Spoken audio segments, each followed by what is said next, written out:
I steered the small, inflatable boat towards the shore. Looking back at the horizon, I admired the beautiful pinks, purples, and oranges of the sunset. White sand and black rocks contrasted on the beach Macalona. There was no one on the beach, and I was glad of that. I wasn't expecting anyone. It was Thursday after all. This only made my mission easier. As the sun sets, the darkness will cover my landing, and there is nothing to worry about. I will have bittersweet memories of this beautiful beach. Like the sunrise, tomorrow my life will begin again, and I have no regrets. Many months before, we could have found ourselves on one of those HGTV reality shows where a couple decides to move to a tropical region and goes through the process of evaluating several places to live. At the end of the show, they share a fruity drink with the real estate agent, celebrating the purchase of their new home. In our case, we were escaping not from the snows of the Midwest, but from the 9 months of the year gray skies of the Pacific Northwest. Hillary met in Seattle and have been married for 6 years. We were vacationing in the Hawaiian Islands and decided that the Kona area on the Big Island was the right place for us to move. Seattle's gray skies were an important reason for the move, but not the only one. We were deciding between a house and a condo, and both options had their pros and cons. In the end, we settled on an apartment. Low maintenance and the ability to make friends faster were the main reasons we decided on a condominium. Alii Drive is an oceanfront road that runs south from the center of Kona towards Kiau Bay. It is strewn with houses and condominiums, and every morning runners, walkers, and cyclists climb and descend it to get their daily dose of exercise. The condo we stayed at, Kona Palms, was about a mile south of town and was one of the larger complexes. There was a beautiful large pool with a hot tub. There was an enclosed outdoor social area with BBQ and also a very good workout area with machines and free weights in the air-conditioned area in front of the pool. Our apartment 508 was in the front building overlooking the ocean. It also had 3 bedrooms. Beautiful master bedroom overlooking the ocean, a decent-sized guest bedroom, and a small room in the back overlooking the pool. This will be my office. The realtor said 3-bedroom oceanfront condos are a rarity, and we should grab it. She may have exaggerated the urgency, but we offered full price and got it. "Oh, Brian, I'm so excited," Hillary purred as we closed the deal. "It seems to me that our life will turn into a permanent vacation." "Brian, I love you. It was the right move for us," she exclaimed. "Well, I'm glad you like it, and I guess I like it too. But as for permanent vacation, I have more than a full-time job, and you also have a tight schedule. We still have to maintain this new way of life," I said. "I know," said Hillary, "but for now, let me just think about the vacation." I smiled at her and hugged her. This was truly my dream, and I was glad that Hillary, I was happy here too. To tell the truth, we were in pretty good shape. The house I sold in Kirkland allowed us to easily pay our rent and monthly dues. After the purchase, we had a good capital left, and there was also my secret account, which Hillary, at the moment, did not know about. Hillary is an nurse, and with her experience, she easily found a job at Kona County Hospital. She negotiated a rotating schedule of 3 10-hour day shifts. I am a commodity broker. I can live anywhere. For the first 10 years, I worked in an office in downtown Seattle. The knowledge I learned from the veterans in that office allows me to now work remotely. By the time we got the keys and moved into the house, we had been on the Big Island for about 8 weeks. We were adapting to a new way of life. I had to monitor the markets and communicate with people on the mainland. I usually got up at 4 a.m. and was in the office by 5 a.m. Hillary worked Monday to Wednesday from 7 a.m. to 6 p.m. On Thursday, she relaxed, regained her strength, and by Friday, she went into vacation mode. I knew her job was difficult and stressful. When I could, I would finish early on Thursdays and Fridays, and we would start our weekends. We moved in on Wednesday and met a few new neighbors in the process. Everyone seemed friendly, and they were a diverse group of people. Elderly, young, single, couples, and representatives of different nationalities. We found out that this Friday there will be a Pau Hana night at the condominium. Everyone gathered in the pool area around 18th. There was food and sometimes music. Apparently, this happened a couple times a month, and there were different events or themes. Everything was planned through the general manager of the condominium. We walked in here around 6:30 p.m. with a chilled bottle of white wine and a six-pack of beer in a bag of ice. We found a free table and sat down. We met a lot of people, and everyone seemed nice, with varying levels of friendliness. There were definitely some distinctive characters. Some of the first people we met were Clarence and Lynn. They are an unconventional couple who moved from San Francisco. They live in Palms full-time. Clarence is a large, elderly black man who taught economics at the University of California, Berkeley. Lynn was a stockbroker who retired in his mid-50s. I got the impression that money is not a problem for them. Then we met Bob and Ramona Platham were in their 50s, originally from Texas, and living here part-time. Bob was a builder who made money developing land in and around Houston. Both wore brightly colored floral shirts, were good-natured, and seemed to like whiskey. I like all things Hawaiian, but I can't stand floral shirts. Another interesting couple was Banks Redmond and Chloe Davenport. They are married. We learned that Chloe is the vice president of a large bank in Southern California, and Banks is a psychologist by training, but also considers herself a developer investor. It looked like Chloe was going back and forth between Hawaii and Los Angeles. Banks said he's living in the Palms full-time for now. I have a project that I'm working on locally, actually in the Hilo area. If you want, we can go there and take a look sometime, Banks explained. Banks looked about 5-6 years older than me. He was in his late 40s, maybe even 40. Chloe looked a little older. She was a slender and attractive woman with a serious expression on her face, blonde with light skin. She looked wealthy, which we later found out she was. Banks was dark-skinned, possibly of Mediterranean descent. He was a few inches taller than me, about 6'2", very tanned and in good shape. He had a sleek look, but so far he was a nice guy. I met a lot of other people at Pauhana, but I had a long conversation with Banks. He told me that he advises people informally. He called himself a relationship specialist, whatever that meant. He was interesting and had some charisma. He asked about my business and why we chose Kona as a place to live. While we were talking, I realized that Hillary had not been at our table for some time, and I happened to look around to see where she was. She was talking to a young, skinny surfer with a deep tan and curly blonde hair. He looked to be in his early 20s. They were laughing and standing quite close. Banks noticed that I was watching them. "This work White," he told me. "He's a regular girl hunter at the Palms," Banks explained. "What?" I asked. "Yes, this young handsome guy fascinates them," Banks continued. I stood up to intervene. I did a calming exercise, deep breath, deep breath, deep breath, deep breath. I looked back at Banks, and he had a look on his face like he was mentally analyzing the situation. "Hey, Hill," I announced, wrapping my arms around her waist and kissing her cheek. "Oh, Brian," I think I surprised her, and it took her a minute to recover. "This is Corey. He's a marine biologist. He told me that he lives in the ocean." "Brian Rivers," I said, holding out my hand. "Nice to meet you," Corey replied. He took my hand, and I squeezed it tightly. His facial expression changed from friendly to, "What are you doing?"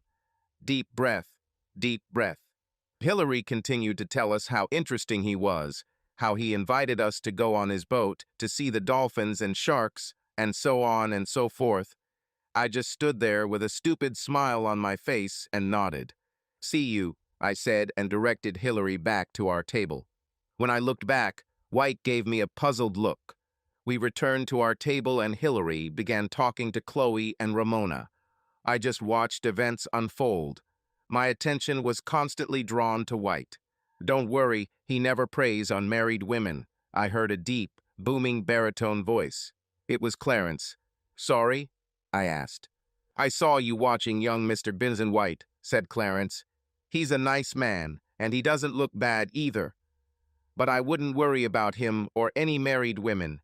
I'm not worried about anything like that," I stuttered.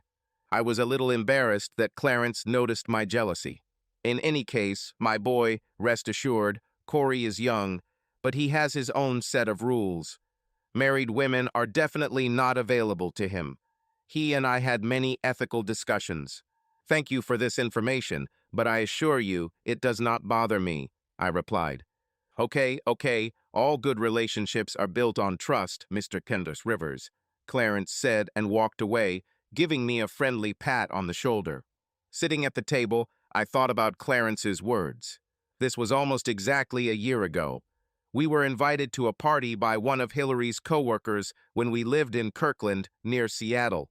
These parties can be fun, but sometimes they devolve into hospital gossip and work complaints, which can get boring for an outsider like me. Hillary was excited and looked great. She is in her early 30s, 3 years younger than me. She has thick, dark blonde hair that is shoulder length. She has a slim body. I think what initially caught my attention was her open smile and beautiful eyes.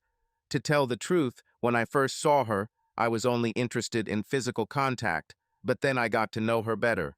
This story can wait, but nothing can be done. Sexual energy really emanates from her.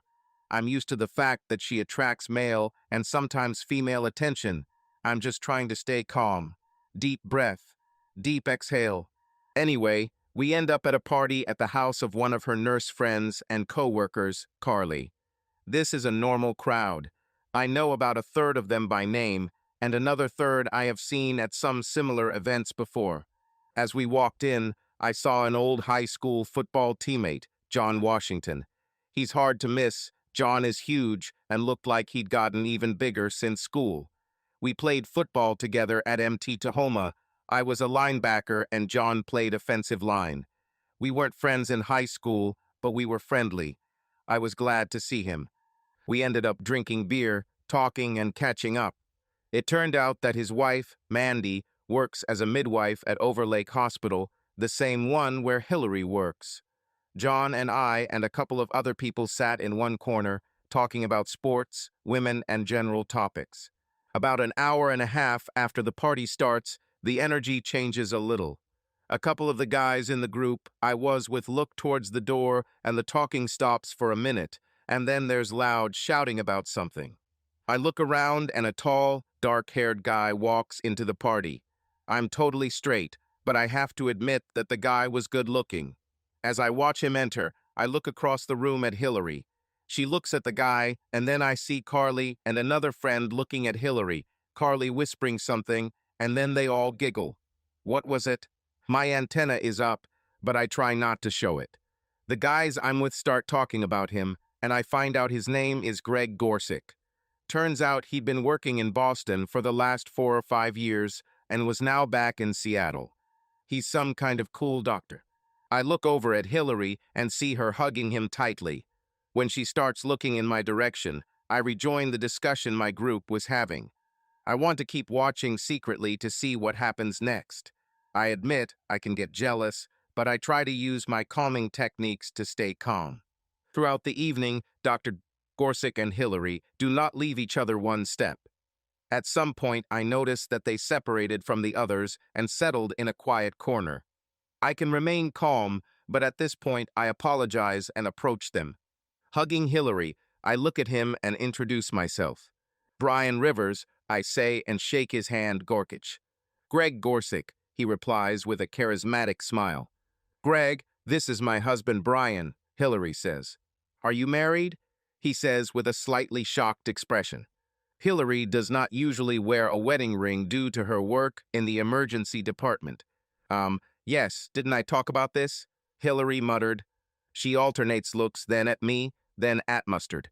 Gorsick quickly picks up. Oh, maybe you did. Anyway, Brian, you have a wonderful newlywed. Congratulations to both of you. I don't want to take up anyone's time. There are other people I need to meet, Gorsick says. With a quick kiss to Hillary's cheek and a squeeze of my shoulder, he left. There was an awkward silence between Hill and me. So you know this guy? I asked Hillary. She looked at me with a hint of guilt on her face. Yeah, he worked in Swedish when I was there before we got married. And, I asked, He was part of a youth group that sometimes hung out together, she said with a slight awkwardness in her voice. Well, you definitely spent a lot of time with him tonight. Have you met him? I doubted. No, not really. We were just friends. Now let's just forget about it, she said. Well, I know I haven't gotten the whole story, but I'm jealous, I admit it. But sometimes she can give me reasons to be jealous. She's never done anything, but she's flirty and has that sexy look that attracts men. And I know about her past. I didn't know all the stories, but I heard some. I also have to admit that I like the sexuality she displays, and that was one of the reasons I married her. About 3 weeks after the party, I received an unexpected call from my former high school teammate, John Washington. John's office is near mine in downtown Seattle, and he asked me to meet him for a beer at a downtown bar after work. Of course, John, with pleasure. I say it's a little weird. I like John, but we were never really close friends. When I ask him what's wrong, he simply says we'll talk in the evening. I met John at Pinkin, an upscale bar near Pioneer Square. We ordered beer, and I asked what was the matter. Brian, it's none of my business, but you're my friend and I have a responsibility to tell you what's going on, he said. Is this happening? I was confused. What's happening? I was starting to get excited. Calm down and let me explain, John replied. Deep breath. Deep breath. So, Mandy works with your wife at Overlake. Remember that guy all the girls were staring at Carly's party a few weeks ago? He asked. Which one? I asked, but it seems that I already knew. Well, you know, Mr. GQ soap opera, who fashionably I was late, he explained. Yes, I know who you mean, some Greg. What about him? I didn't like where this was going. I was starting to get angry, and John sensed it. Calm down, Brian. Let me get to the point. John continued calmly. Mandy said that this guy is now at Overlake. Apparently, your wife had dinner with him several times, just the two of them. Mandy says they always sit alone in the cafeteria, away from everyone else. So far, so good, not too bad. And she says they look a little too cozy, and this guy has a reputation. What kind of reputation? I asked, although I had a good idea. I know his type. And tall, good-looking male ladies usually get any girl they want. Mandy also said that she heard that they had some kind of relationship in the old days. What kind of relationship? I asked. Mandy doesn't know, that's all she heard, John said. So here we airy Hillary talked about her old boyfriends and my old girlfriends, but I had never heard of Dr. Six Greg before this party. He's a player, John said. Mandy stays away from him. Did anything happen to Hillary that she saw? I asked John. Mandy didn't think so, but on Thursday this week a group of them are going out after work. Your wife tried to get Mandy to go with her, but she said no way. And when Mandy tried to tell your wife something about Mr. Burris Hunter, your wife just laughed and said he was harmless. Look, you're my friend and teammate, and I'm just relaying what Mandy told me, but if it were me, I'd definitely make sure all this cozy stuff stops, John exclaimed. He drank, and I told him that the beer was on me and that I was going to sit for a few minutes. We said goodbye, and he wished me luck. My initial reaction was to go home and vent to her. But what can I say? What did I hear that she had dinner with an old friend several times? She would accuse me of being jealous and immature. Plan B was to see what happened Thursday night. For a couple of days, I had to remain calm and act as if nothing had happened. On Wednesday after work, she told me about the meeting on Thursday. According to Hillary, a group of nurses were about to go out for drinks and maybe something to eat. She said that I would have dinner alone that evening. I had a plan. I didn't specifically ask where they were going. It's interesting that she didn't offer me this information. Later that evening, I texted John and asked him to ask Mandy where the after-work party would be and that Mandy not tell Hillary about my request. He gave me a thumbs up and wrote that he would send me a message about the place tomorrow. Just after noon, I received a message from John. Belinda's in Bellevue at 6 p.m. Thank you, I answered. During the day on Thursday, I had no calls or messages from Hill. After work, I went to my gym and worked out. I left the gym around 7 and got to Belinda's at 7:30. I ordered takeout. Their food is actually quite good. The place looked busy, and I saw Hillary's car in the parking lot. Upon entering, I told the waitress that I had an order. I was told to pay at the bar, and that everything was almost ready. I noticed a group of them at a large table in the bar. As I slowly approached, I saw several nurses I recognized, and in one corner sat Hillary and Dr. Greg. I couldn't tell if his arm was around Hillary or just resting on the back of her chair. In any case, he was trying to claim his territory. They looked like they were having a private conversation away from the rest of the group. I walked up and pretended to be surprised. "Hillary," I exclaimed, and our eyes met. "Brian," she almost screamed. "What are you doing here?" At this moment, several things were happening. She pulled away from the doctor and looked rather guilty. He looked furious that I had interrupted him, and then quickly put on a friendly, mock-innocent look. He extended his hand to shake, but I ignored him. Several other nurses chuckled at the situation. "I'm just buying dinner," I said. "Have a good time." At this point, I grabbed my food and left. As I drove away, I saw that the restaurant door was open. Hillary saw me leave. By the time I got home, I was actually quite hungry. While I was eating, I turned on Sports Center and drank a beer. I was curious how long it would take Hillary to get home. If everything was innocent, then she would continue her evening and return home in the late afternoon. If she felt guilty, she would return quite quickly. We didn't have to wait long. She walked in as if nothing had happened, but kept her eyes on me to gauge my mood. "God, you surprised me at Belinda's," she said. "Why didn't you stay and be with us?" she added. "You looked like you were having a good time, and I didn't want to disturb you." I said it with sarcastic innocence. "Well, you could at least say hello to the others," she said. "Ha, others," I said. "I only noticed your long-lost doctor friend." I think by this time she realized that I was a little angry, but she tried to make it my problem. "Well, there's this jealousy again. Greg is a friend of mine whom I haven't seen for a long time, and we were just talking. Why do you always think every guy is trying to steal me? Other than at a party, I hadn't seen him for years, and we were good friends when we worked at Swedish Hospital." "Oh, I see," I say.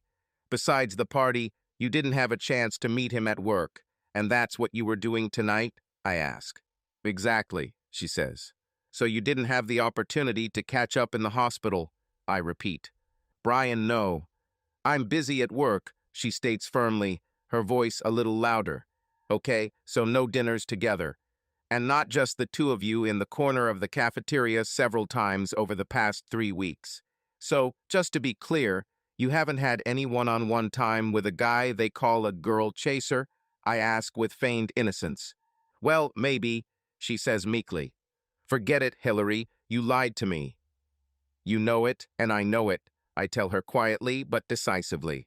"What can you say in your defense?" I ask. She looks away and then tears well up. She knows this is my weakness, and I think she wants me to hold her and tell her everything will be okay. Never. As I said, Hillary is something of a sexual flirt, but at least as far as I know, she has never lied to me. This caused a crack in my trust in her. When I ask her for an explanation again, she runs upstairs, crying. Again, I understand that she wants me to come and comfort her, but it just doesn't happen. When I get up, I see that she is in the guest bedroom. With my job, I get up and leave the house early, long before she gets up. I get distracted at work, but I decide some things in my life. With or without Hillary, I will be leaving the dreary weather of Washington State, and I'm moving to Hawaii. Several guys in my office have moved and are working remotely. One of my good buddies, Randy, who started working around the same time as me, lives in North Idaho and loves it. He keeps asking me why I still go to the office. Why don't I live where I want? Because there are no advantages to the office in Seattle. I've always loved beaches, and Hawaii is my favorite island. Weather, ocean, beaches, people. We vacationed there every year, and I decided the Kona area was my favorite. Although Hillary also liked Hawaii, she was not in the mood to move. That's where everything hung. I spent the day researching real estate in the Kona area. I usually get home before Hillary, but when I returned on Friday evening, she was already there. This will be interesting, I thought. Hi, honey, she called as I entered. I have grilled salmon. Would you like a beer? She asked. I walked into the kitchen, and she acted as if Thursday had never happened. I took the beer from her, but didn't kiss her. I took the day off, needed to clean the house, and I wanted to have dinner at home today. Does that sound good? She asked. I sat down and stared at her. What? She asked. I'm still waiting for an explanation after you lied to me yesterday, I stated. Oh, Brian, I wasn't lying. I was just confused. I knew you were angry, and I didn't want to upset you even more. She tried to sweep everything under the rug. So, do you want teriyaki sauce or drinaturku for salmon? She asked. I don't care about the fucking salmon. I want to know why you lied to me, I said. I rarely use profanity, so she knew I was furious. What's wrong with that? She objected. Greg was in the restaurant, and we were talking. Am I allowed to have friends, or are you too insecure for that? She went on the offensive. I was starting to get really angry. My therapist whispered in my ear, mentally take a deep breath. Take a deep breath. Here are the facts. You were alone with this guy for over an hour at Carly's party, and he didn't know we were married. During the entire conversation, this topic was not raised. Fact 2. You regularly ate lunch with him, and it's just the two of you in the cafeteria, and this causes gossip in the workplace. Fact 3. You communicated with him at Belinda separately from the rest of the group. And finally, Fact 4. You lied to me about dating him just was catching up missed. By my count, you had at least 6 hours to meet him one-on-one. So what's the big deal? She just sat and looked down. I mentally prepared myself for the possible end of my marriage and began to think about a fresh start in Hawaii. I really loved Hillary and loved everything we did together. But I couldn't stand the lies. I knew that I was jealous, and if I didn't get the truth from her, everything would be over. She remained silent. Finally, I'm very sorry I deceived you, but can I explain? She said. I sat and waited. As you know, my father left when I was 10 years old. I have always sought recognition from men.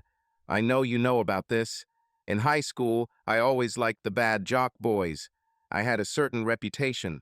When I graduated from nursing school, all those bad boy jocks were replaced with doctors. I admit I was turned on by confident males back then. I knew some of this, but not all. When, after nursing school, I got a job at Swedish hospital, there were a lot of young people there, and we formed a kind of clique. Carly and some of the doctors were there, including Greg. I dated a few, but nothing lasted. It seemed like they only wanted sex. I didn't know if I wanted to hear such details. All the women were attracted to Greg, and he was a bit of a player. I guess I was in love with him too. I started dating one of his friends, Nick Gardiner, a radiologist. I soon realized that this was not serious, but we continued dating for several more months. I also learned that Nick and Greg were roommates and good friends. One night we were at a party, Nick and I, and Greg was there too. I don't know exactly whose house it was. There was a lot of drinking, and apparently Nick talked me into going to one of the upstairs bedrooms. I also drank a little. It was definitely too much information, but I needed to hear how it all happened. Greg joined us later. Stop it, I shout. Are you saying that you slept with him too? I ask. She doesn't say a word for a whole minute. And finally, sort of. Did you actually sleep with him? I hissed at her. At that moment, she started crying, and I got angry. I didn't know what to do. I guess the good news, if you can call it that, is that at least I learned the truth. Nobody would make this shit up. She then reveals that she felt terrible the next morning. She learned from others that she was starting to get a bad reputation at the hospital. She quits partying and focuses on her career and the rest of her life. I met you soon after that, she said. You had a relationship with his friend? I said decisively. I know I was so stupid, but I was in love with Greg, she screamed. So, you're still in love with him? That's what it's all about? I asked. No, I love you. I was confused. This guy, who I was once interested in, was suddenly interested in me. I would never do anything. It was just flattering. I tell her I need to think about it. We never have dinner, and I go for a walk, which ends up lasting several hours. No wonder it's raining. A month ago, I was happy. Things were going great. I had a beautiful, sexy woman as my wife, and I didn't worry about anything. Now I doubt the moral character of my wife, and am not sure that I trust her. One thing was certain. I would definitely leave Puget Sound for Hawaii, with or without Hillary. Then again, I knew she was a little wild before we got married. But sleeping with a guy and his roommate, it was pretty much too much. On the other hand, we were not married and did not even know each other at that time. I had casual sex before we got married. But, and I know this sounds sexist, it was different with men. When I finally got home, I was confused by several questions. The only thing I was sure of was that I was moving to Hawaii. The next few days were quite stressful. I was still trying to figure out what to do with Hillary. I was sure she didn't do anything with this Greg guy, but I thought she got too close to him. At one point on Saturday afternoon, I was ready to divorce her and move to Hawaii, start all over again. On the other hand, I remembered all those wonderful holidays that Hillary spent in Hawaii. The thought of being there without her was not as good as with her. I had to think what to do. Well, as you understand, we stayed together and moved. Hillary professed her love for me and rejected any attraction to Greg.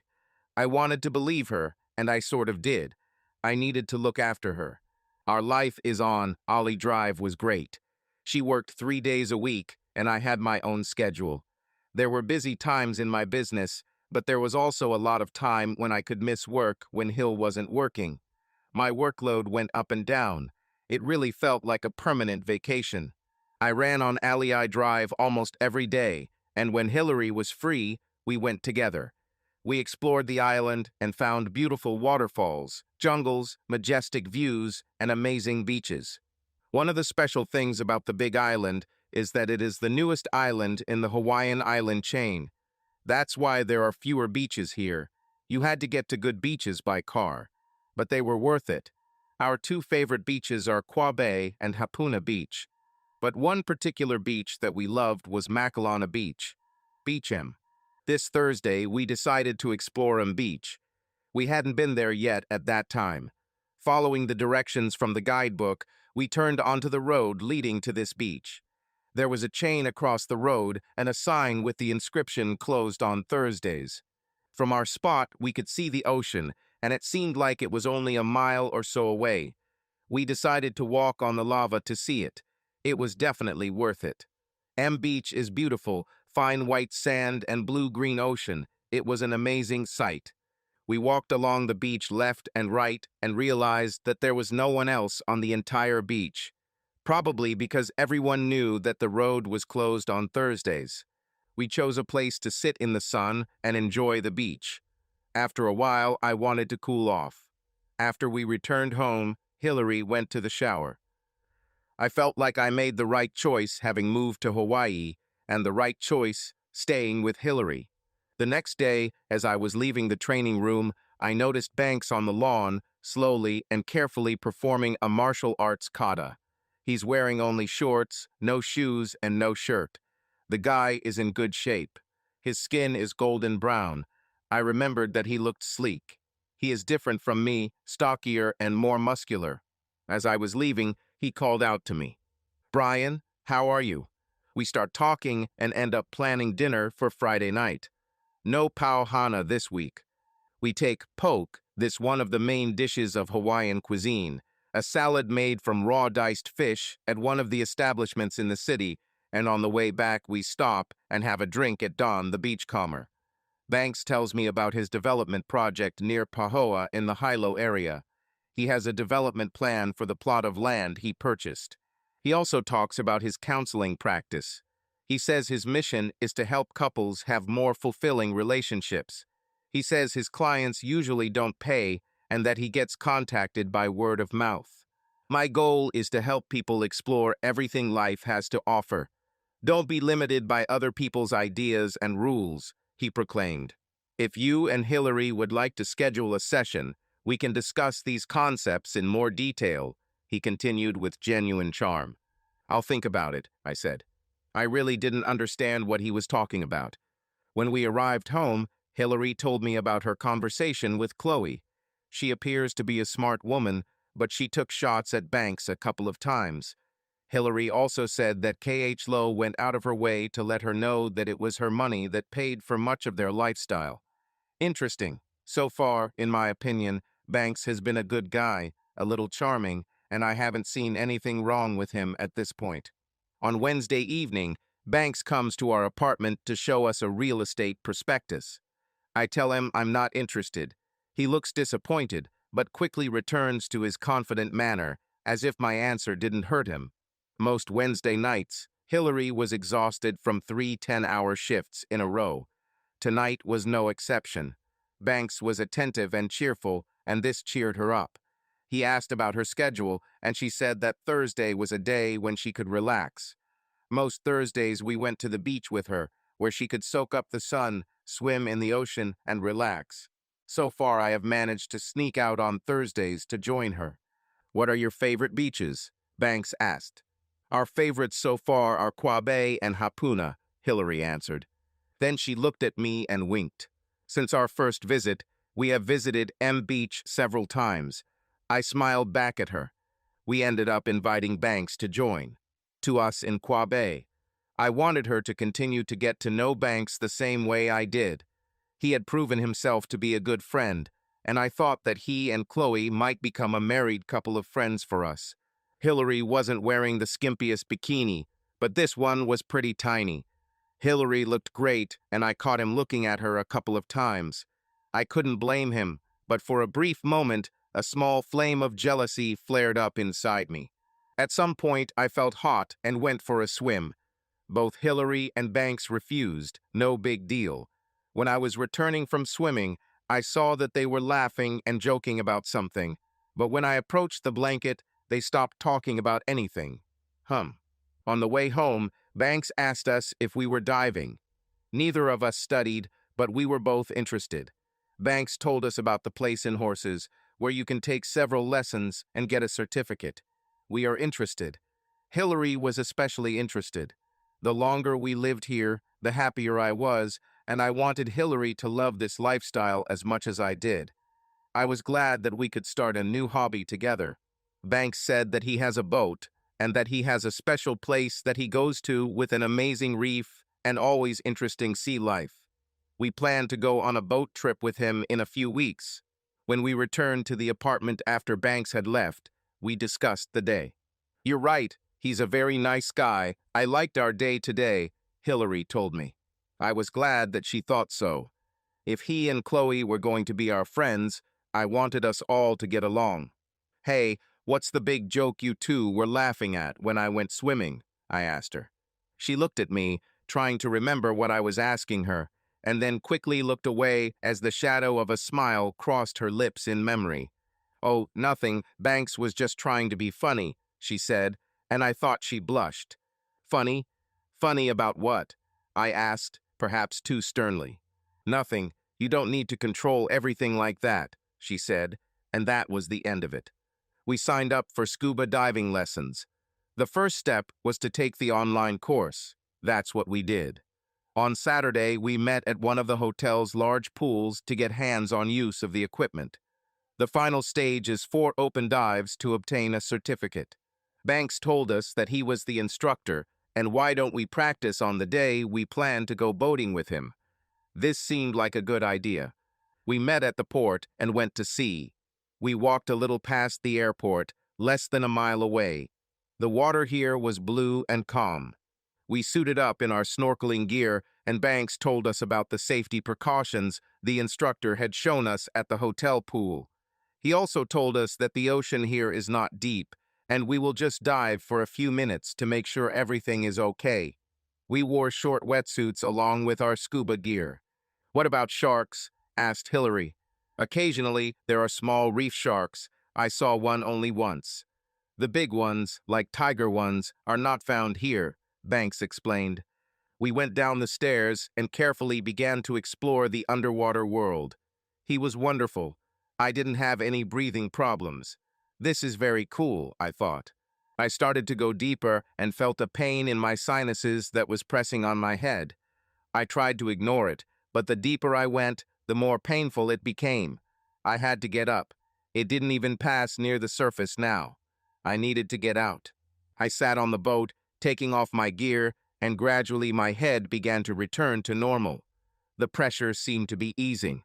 A few minutes later, Banks and Hillary popped out of the water and asked what was going on. I explained about the head.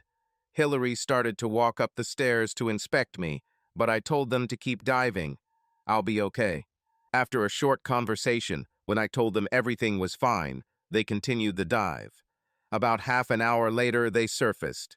Hillary was so excited, and by all accounts, she had a great time. I really hoped that the cause of my discomfort would not persist. As a thank you, we invited Banks to dinner. Over the past few weeks, a very warm and friendly relationship has developed between us. When we came to Hawaii, I wanted to make good friends and have a social life. Looks like we were moving in the right direction. Sometimes the fact that Hillary was comfortable with Banks caused flashes of jealousy, but I knew that was my problem and tried to suppress these feelings. Friday night was Pauhana night again at the Palms. We sat at a big table with Clarence and Lynn, Platamy, and Banks. "Is Chloe coming?" I asked Banks. "No, unfortunately, she is in Los Angeles for the next few weeks. Probably for big banking matters," he replied. I had to admit that he wasn't the least bit upset about his wife leaving. We all talked, socialized, ate, and drank. At one point, I saw Hillary talking to young Corey White. I waited a few minutes and joined them. They talked about scuba diving. She told him about my problems, and he admitted that it was a real problem and that some people suffer from such pressure. At that moment, a gorgeous blonde approached us. Corey introduced us. "This is my older sister Kiki. She doesn't live in the Palms full time, but stays in our family apartment when she's in Hawaii," Corey told us. "She is blonde, slim, and beautiful. Walking Barbie doll. We learned that she is an independent professional and has an apartment in Santa Clara. During our short conversation, I learned that she was divorced. I love Hawaii and try to come here as often as I can," she says. I'm starting to reconsider my first impression of Corey. He seems like a pretty serious guy. At this point, Banks comes over and the mood immediately changes. Kiki, who just a moment ago was talking and laughing, looks unfriendly and becomes quiet. Corey has a look on his face like he wants to punch Banks. Banks are all charm, oblivious to negative vibes. What's going on here? Kiki takes her leave and Corey leaves without saying a word. It was strange. We start talking about scuba diving and Hillary talks about how much she enjoyed the experience. Banks talks about different techniques and seems to have a lot of knowledge in this area. "Brian, I really hope we can figure out what's causing you discomfort." "I wouldn't want to stop. It's so much fun," Hillary adds. "Well, just because I might not be able to go, of course you still can," I say. "He's right, and I'd be happy to be your guide," Banks adds. I hope he's just a good friend. My work either appears, disappears, or suddenly overwhelms me. I spend my days in the back room analyzing commodity markets and talking to people on the phone. One of the keys to my success was the ability to dig deep. A weather event such as a tornado, drought, or flood can quickly change commodity prices. A few percentage points in one direction or another can make or break you from a lot of money. One of my school friends, Dan Bain, is a climate scientist. Let's face it, Dan is very strange and very smart at the same time. He has all these weather forecasts months in advance. Dan also still lives at home and doesn't use a phone. You have to see it in person. Like I said, he's weird. There's an agricultural conference in Seattle in a few weeks. Such information may also be useful. My plan was to attend a 2-day conference and then visit Dan's parents in Federal Way and hang out with Dan. Approximately a 3-day trip. Maybe Hillary would like to spend a few days in Seattle. I called my sales manager in the Seattle office and told him about my plans. Brian, I think this is a great idea. This will go well with our mentoring program starting next Monday, my sales manager said. I completely forgot about this obligation. When I told them I was moving, my company had an ironclad rule to mentor new employees. I was mentored, and that helped. Remote employees were assigned an apprentice who worked with them for 1 week at a time and continued to help them after a week of one-on-one work. I agreed to this. Fortunately, I had no choice. It would have been a week and a half, but we both had friends and family to see in Puget Sound. That evening, when Hillary returned home, I told her about going to Seattle for 10 days. Brian, I can't do this, exclaimed Hillary. Why? I asked. That would mean missing 2 weeks of shifts in a row, and I'm still on probation, she said. I don't know if I can take at least 1 week off, she continued. Oh shit.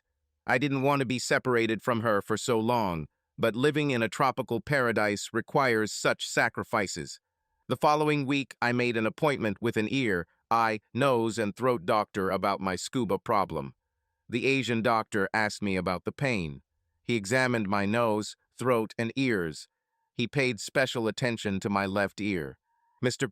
Rivers, it looks like you have a problem with the eardrum in your ear. I would highly discourage you from engaging in underwater activities in depths greater than 10 feet. Snorkeling is probably fine, but scuba diving can permanently damage your hearing, he said. Great, now I've got Hillary hooked on scuba diving, but I can't participate myself. On Wednesday, Banks and I went for a run along Aliyah Drive. We discussed work and life. It doesn't seem like he and Chloe had a particularly close marriage. We were talking in front of the building when Hillary returned home from work. What a day, she said.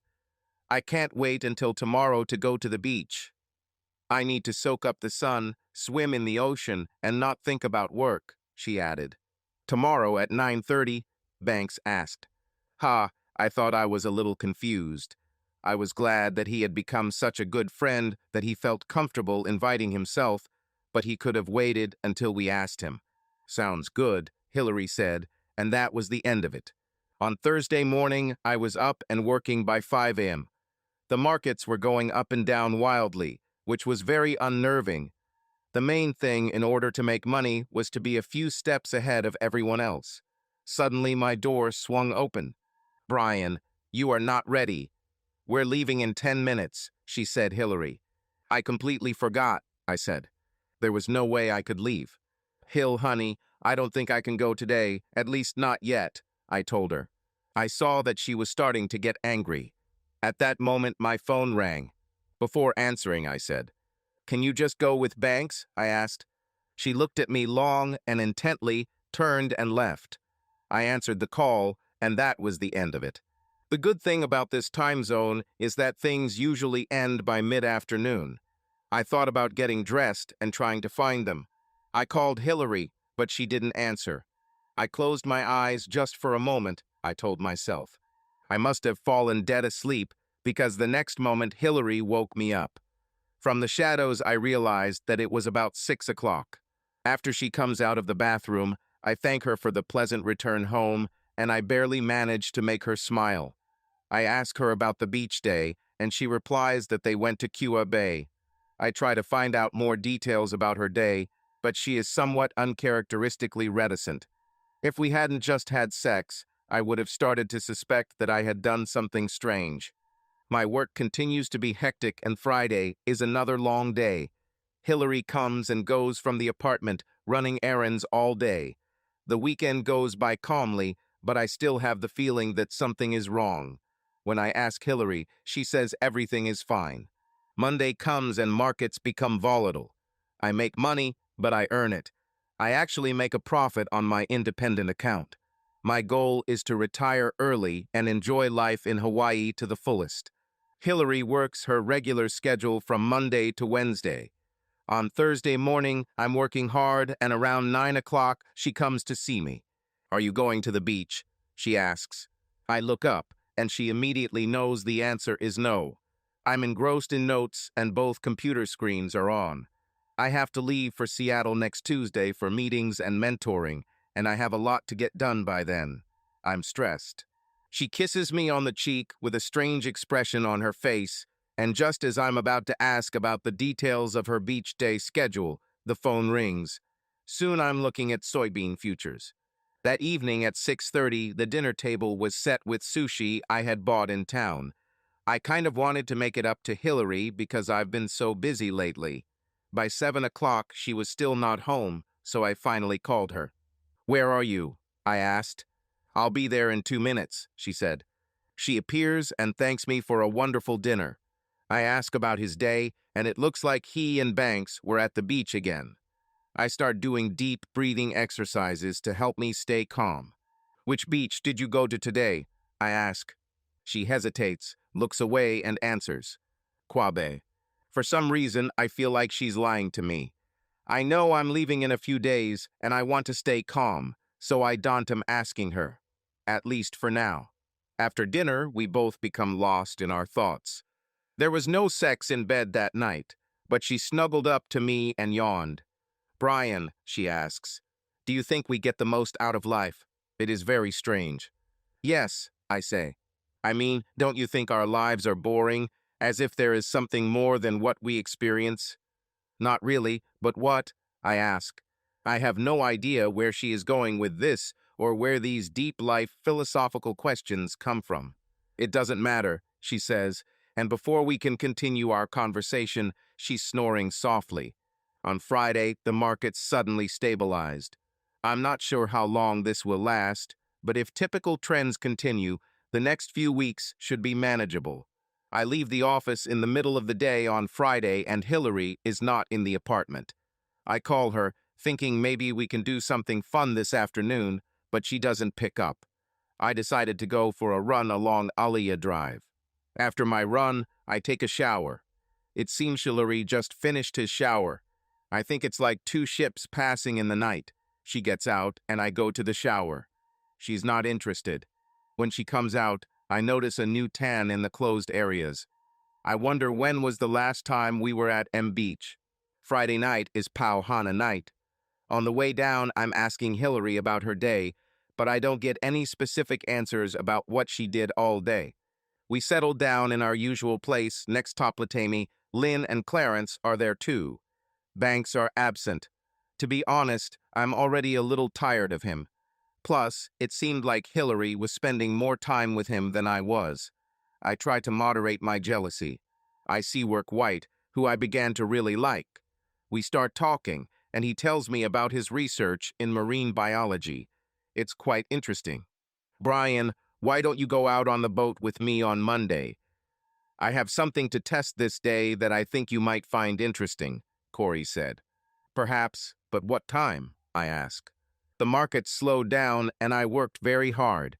Hillary works all day, and this sounds like a nice break. I'll be at the port at 11. If you know where Redmond moored his boat, then I'm a couple of slips down. This is Kon-Tiki, you can't miss it. If you are not there by 11:30, I will assume something has happened," he told me. Returning to our table, I don't see Hillary. I try to act casual, but I can't seem to notice her. I talk to Clarence and Lynn, glancing over their shoulders from time to time, trying to find Hillary. A few minutes later, Clarence says, "I think I saw your friend behind the pool." "About," I say, and quickly glance in that direction before I can stop myself. "Don't worry, your friend Mr. Paldi Redmond was with her," Lynn adds, perhaps with a hint of sarcasm. "Go, my boy, find her." Clarence lets me go, and I leave. When I approach them, they seem to be having a tense conversation. I'm not sure I like the way Hillary looks at him like every word he says means something. They don't notice me until I'm practically next to them. When they see me, Hillary looks flustered, like she's been caught doing something wrong.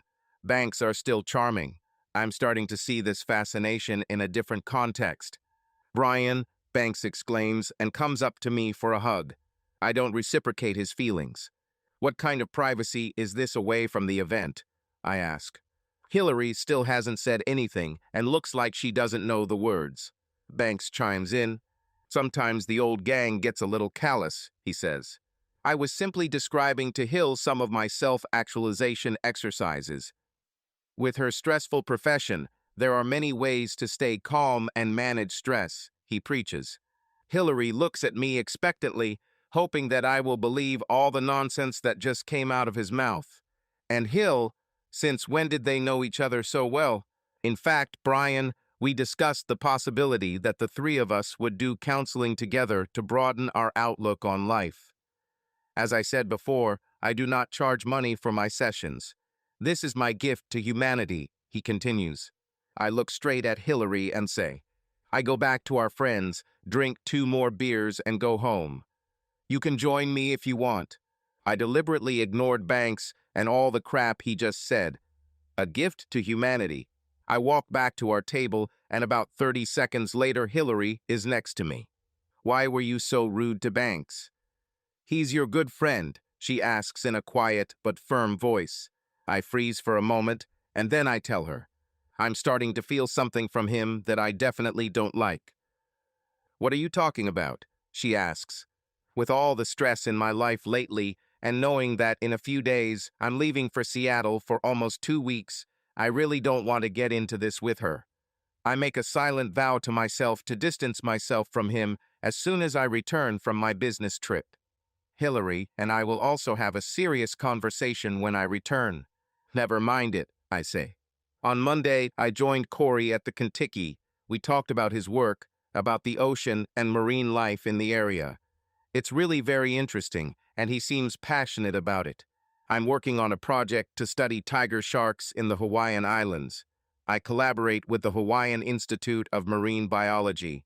We have developed an experimental attractant that I believe will quickly lure sharks to the location where it is injected. If we find out what attracts them, we hope to redesign the process and create an effective repeller. I've actually never tried this combination before. Brian, you will be the first witness to this test. Corey pulled out what looked like an 8-ounce bottle from the styrofoam cooler. He dipped a protein ball made from fish byproducts and seaweed into the water, then poured about half the container onto it, then released it. He then set the timer on his watch. Corey told me that sharks have an exceptional sense of smell, and that tiger sharks can detect a scent from up to a mile away. We watched and waited. So far, nothing has happened. Just wait, I'm sure of it, he assured me. Suddenly, the surface of the ocean seemed to change and come to life. I saw my first dorsal fin. Then again and again. The protein balls were suddenly attacked and quickly eaten with furious fury. It was exciting and scary. Corey explained that the tiger shark feeds indiscriminately. She has huge, powerful jaws that can split a turtle's shell. Tiger sharks can reach 15 feet in length and are second in size only to white sharks. They are considered primate carnivores. The boat shook a couple of times, but after 15 minutes, the sea became calm again. That was exciting, I told Corey. He seemed pleased with the results and spent some time typing information on his tablet. It definitely doesn't make me want to get in the water anytime soon, I said. It was a very unnatural situation, Corey told me. Without the attractant, we would never have lured the sharks here. Corey went downstairs to hide his tablet while I looked at the vials and the styrofoam cooler. There appeared to be a dozen vials in a disorganized heap in the styrofoam cooler. I thought. A moment later, Corey came on deck. I quickly turned to him. Brian, there is another reason why I asked you to come with me today. Corey said this with a serious expression on his face. You can tell me to mind my own business when I'm done, but I think there's something you need to know, he continued. To say I was confused at this point would be an understatement.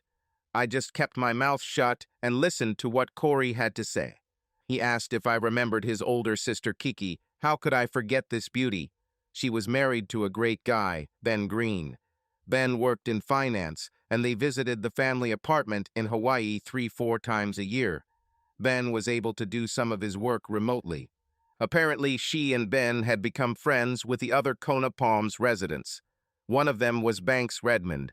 Banks has a graceful charm, asking questions that soon become personal. Yes, I know, I said. One day, Ben had to return to California early, and Kiki continued to communicate with Banks. Corey told me that he was an undergraduate student at the University of California at the time. All this information came from Kiki. Banks grew closer and closer to Kiki while Ben was away. He talks about his consultations and how he helps people expand their horizons and live more experienced lives. It seemed familiar to me. Long story short, Kiki had sex with him. She soon realized that he was no different from some creepy frat guy trying to get a girl into his room at a party on campus. She was angry at him and even more angry at herself for falling for his bullshit. Banks continued to try to continue the relationship, but Kiki told him to get out. About a week later, Ben returned. Kiki felt so guilty that she told Ben about everything. Ben was furious and went looking for Banks. Banks was smart enough to stay away. Kiki and Ben tried to make things work, but the combination of her guilt and his anger was too much, and they divorced. She hasn't dated since then. I still talk to Ben sometimes. He's a good guy. I think he's engaged to someone, Corey told me. That fucking Banks ruined Kiki's life. I just sat and thought. Banks Redmond is a master manipulator. I truly considered him a good friend. Brian, I promised Kiki I would never tell anyone about this, but when I see him hanging out with Hillary, I remember what Kiki told me about how he manipulated her. She also made me promise to never get into a physical confrontation with him, even though God knows I wanted to kill the bastard. Kiki is ashamed of it all and is very upset that it cost her her marriage, he said. Does Chloe, his wife, know about all this? I ask. I'm sure she knows, or at least suspects. There are rumors that they do not have a prenuptial agreement. If she divorced him, she would lose a fortune. She's rich. They remain married but live separate lives. I'm leaving for Australia next week, and it will be several months before I return. I don't want to question Hillary's character. I just wanted to give you this information, Corey said. Thank you, I told him. I have a lot to think about. We dock at the port and pick up our equipment. As we walk up the ramp, he sets down the styrofoam cooler and opens it. I see him counting in his head. Suddenly, he looks up at me. I look into his eyes and don't say anything. We look at each other, and then a small smile appears on his face. Not a word was said. On the way home, I started to seethe. I thought I was going to kill Banks. Lost in my thoughts, I almost hit a local boy when I ran a stop sign. He swore at me, and I didn't blame him. This reminds me of another incident that happened about 7 or 8 years ago in Seattle. I've always been short-tempered. I won't go into details, but my family has had a lot of ups and downs. There was physical abuse in the family, and I had anger issues because of it. This energy fueled me on the football field. I was all conference in high school and ended up getting recruited to play for Pacific Lutheran. It was the only way to go to college. My family had no money for tuition. So in a way, my temper helped me get a higher education. Along the way, it cost me several girlfriends and other friendships. I knew I needed to solve this problem. At this point, I was not that long out of college and was still new to the commodity business, and it was stressful. One Monday evening, I was driving through downtown Seattle. If you've never been there, the concentration of homeless people, drunks, and punks there is higher than usual.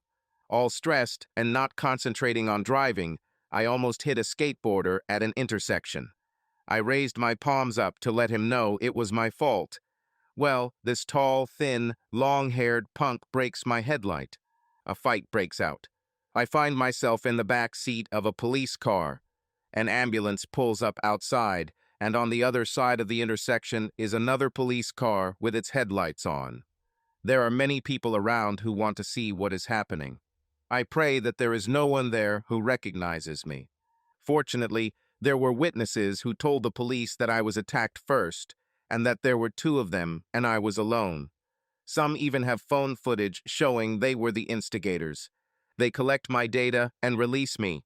They said they would likely contact me in the next few days. The next day, I received a call from the police. They asked me to come later in the afternoon to make a statement, and I came. Here's what happened. No one doubts that I was defending myself. There was plenty of evidence to support this. Due to the severity of the beating, I need to contact the assistant district attorney. We talked for a long time, and she said that no charges would be brought against me, but that I was required to undergo mental health counseling. Anger management is part of mental health. For the next 8 weeks, I was scheduled for group therapy every Wednesday evening at the Swedish hospital. I probably could have resisted, but I knew something had to be done. The truth is, these consultations really helped me and changed my life in several ways. I have learned to stop myself when I get angry, slow down, think about the situation, analyze it, and make a plan. I take deep breaths all the time to slow down. Deep breaths, deep exhales. This really helps. Friends and people at work commented that I seemed more relaxed and that I was in a good mood more often. I didn't get angry as often and laughed more. I also started attracting more women. Perhaps my anger had scared them off before. By the way, about women, I met Hillary at Swedish Hospital. I noticed her in the corridors, this incredibly sexy woman who had a hint of sadness about her. One evening after a counseling session, I asked her to have coffee and, surprisingly, she agreed. I truly believe that without the counseling I received, I would never have asked her out. My goal was to get her into bed, but as things progressed, I started to like her. I was a little unclear if she liked me too, but she kept saying yes when I kept asking her out. She told me that I was not like the others she dated. At the time, I didn't know if it was good or bad. So this is our last date, and looked at me. I was actually thinking about an exit strategy. I liked her and just found out she was great, but I wasn't really looking for a commitment. I must have waited too long to answer, because she began to cry quietly. Wait, I said. Nobody talks about the last date, at least I don't. Now tell me, what are all these tears for? I asked. We talk, and she tells me how wonderful I am, and how I'm so different from the average guy, and how all doctors are narcissistic assholes.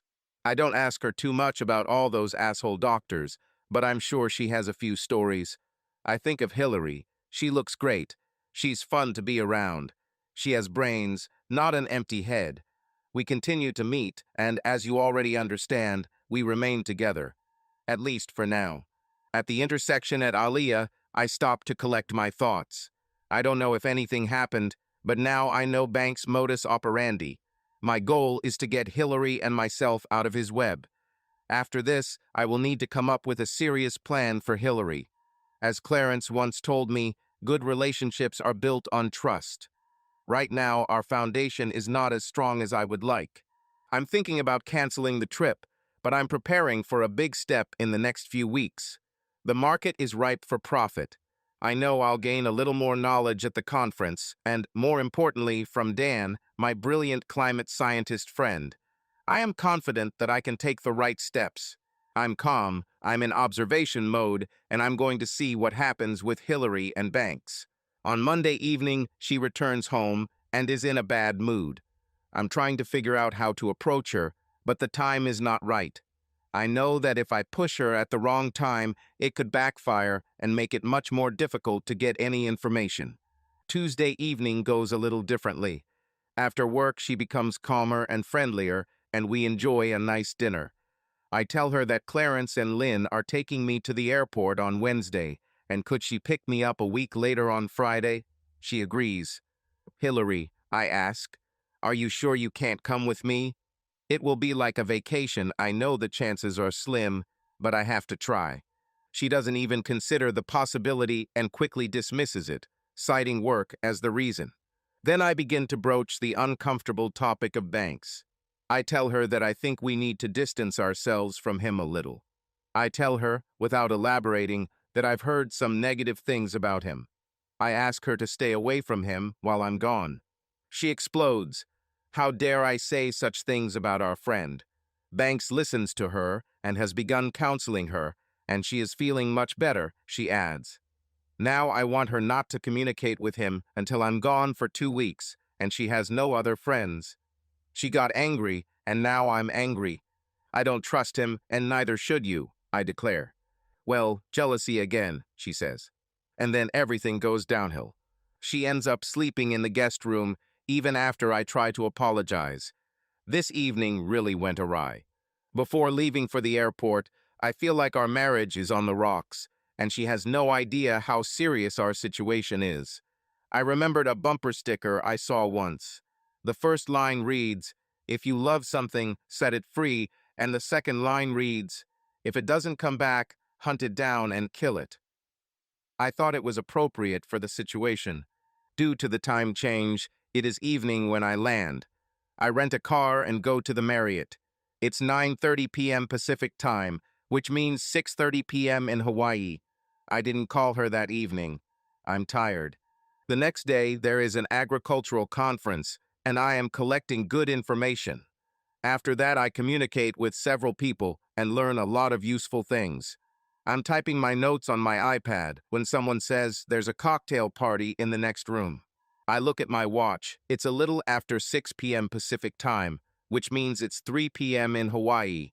I'm trying to reach Hillary. She doesn't answer the phone. I have a few cocktails and enough snacks that I don't need dinner. Around 8:30, I tried to call again, but there was no answer. The conference ends on Friday mid-afternoon. I think the information received was useful. While I'm entering new entries, Hillary calls. "Hello, how is the conference going?" she asks. And we discussed my trip so far. "I tried to call you yesterday. What were you doing?" I ask. I want to know what she's doing, but I'm walking on eggshells. Getting into a big fight over banks wouldn't be good. She says everything is fine. Ran errands, went grocery shopping, etc. I ask if she went to the beach yesterday, and she says yes, but not for long. I ask which beach. She hesitates and says that he is in Quabe. I really want to ask if Banks was with her, but I don't. I ask what her plans are for the weekend. She says that there will be no Pauhana today and that she plans to have a quiet weekend. I tell her I love her as we hang up. This phone conversation went well. My strategy is to be sweet and loving to her. If Banks tries to seduce her, I will hope that her love for me will overcome his advances. On Saturday, I'm going to the Baines house in Federal Way. They were our neighbors in Tacoma when I was growing up. Mr. and Mrs. Bain are nice people, and I'm always glad to see them. Like I said, Dan is weird. He literally lives in his parents' basement, but it's not as weird as you might think. One of Dan's habits is that he is an absolute neat freak. Everything in his basement is clean and organized. He has filing cabinets and bookshelves where everything is cataloged and orderly. He sits at his desk, which is located in the very center of the basement. There are two huge monitors on the table. There is a small cot in the corner where he sleeps. Dan is wearing pants and a short-sleeve button-down shirt. He rarely leaves the house. It's obvious that he's happy to see me. I don't think he has many guests. We spend some time talking about the past, about our old neighborhood and the people we grew up with. Honestly, I find it a good time to spend social time with Dan. I don't know how he makes money or who exactly pays him. I know what he earns. He builds complex computer weather models using all kinds of data, both current and historical. He already tried to explain this to me, but I quickly got lost. Like I said, Dan is a genius. I've already asked him if he ever provides information to people in my business. He replied no. If there's one thing you can rely on when dealing with Dan, it's his absolute honesty. I have a list of things I want to ask him. I need to keep him in the loop, otherwise we'll get lost in topics that could take hours. I ask him these specific questions and also ask him to chart the weather for the next 90 days or so and bring various factors into the equation. His mother brings us lunch, and we continue talking for several more hours. Then I leave. I tell him that I will call, and he says that please don't. Dan doesn't like the phone. He will send the weather maps I requested within 24 hours. In the evening, I try to call Hillary, but again I get voicemail. On Sunday, I go for a run. Back at the hotel, I begin working on a trading strategy based on the information I have collected. I have a very good feeling. I've never dived this deep before. Finally, with Hillary, let's communicate. She seems eager to talk to me. This is a good sign, I think. She asks me about the conference and the visit to Dan Bain. She sounds very cheerful. I tell her she sounds happy. Oh, Brian, I just love this place. Hawaii has everything I wanted and more. I like the weather, I like our apartment, and even work turned out better than I thought. I'm just really enjoying our decision to move, she exclaims. It makes me happy. It was really my decision to move, and Hillary was somewhat reluctant about it. I'm glad she likes Hawaii as much as I do. I ask her what caused this sudden revival. I talk to Banks, and he helps me better understand myself and what life experiences are like, she continues. I'm silent. I'm starting to get angry. I take so many deep breaths that I might pass out. I wonder what crap this asshole is feeding her. After listening to Corey's story, I had a good idea. Oh, really? I say calmly. Tell me about how he helps you, I ask, trying to remain as calm as possible. I sit and listen to her talk about her feelings, what life has to offer, expanding her horizons, and finding true happiness in all areas of her life. About how Banks helps her realize things that explain some of her negative feelings. I'm starting to feel nauseous. I'm afraid I'll explode. I use one of my anger management techniques and calmly but firmly walk away from the conversation. I told her I would call this week. I'm thinking about this situation. Corey's story about Kiki kept playing in my head. I had several options. 1. I could have booked a ticket home and intervened. This was ruled out. I will not do it. 2. Believe that she loves me too much to ever give in to him. I'd say it's 5,050 at this point. 3. Accept the fact that they have had or will have sex and divorce her. It was painful to think about. I began to develop a plan. My mentoring week went well. My intern was a young man named Michael Rodriguez. Mike was hardworking and eager to learn. Every day I spent several hours studying my own trading. Markets have been calm and Dan's weather forecasts have been on target so far. I developed a trading plan for the next few weeks that was going to make me a lot of money. On Monday, I don't call Hillary, and she doesn't call me. I know she's working. On Tuesday morning, she calls around 10 a.m. Pacific time. I'm at work, and we've only been talking for a few minutes. The excitement caused by our previous telephone conversation continues. The week flies by quickly, and it's already the end of the working day on Thursday. My plane leaves SeaTac tomorrow morning. I'm taking my intern, Michael Rodriguez, out for a beer to celebrate his internship. It's a pleasant evening, and we talk mostly about trading. On the flight home, I feel relatively calm about what I can learn about the situation with Hillary and Banks. If he and all his crap seduced her, it's over. What I will do next is still being formulated. If seduction doesn't happen, then my strategy will be to slowly and decisively cut Banks out of our lives. The flight arrives in Kona around 16:00. One of the little things I like about Thorses is a fancy airport. Everything is outside under awnings. There are few closed buildings. Hillary picks me up at the curb.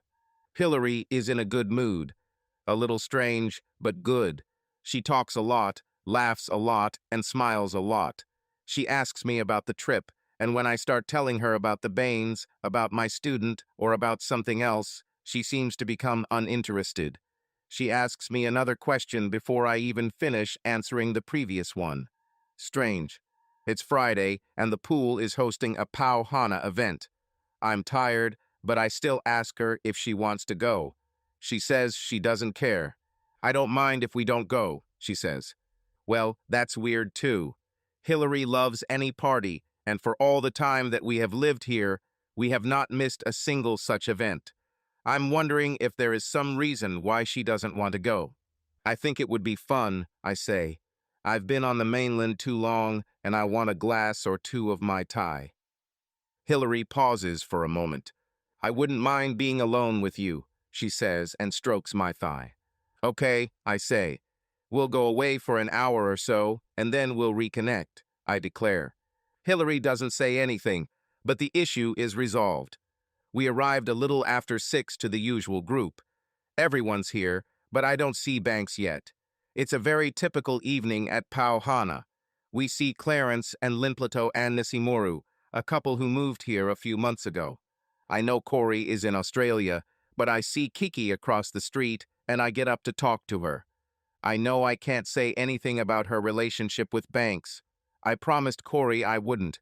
We start talking, and she's very nice.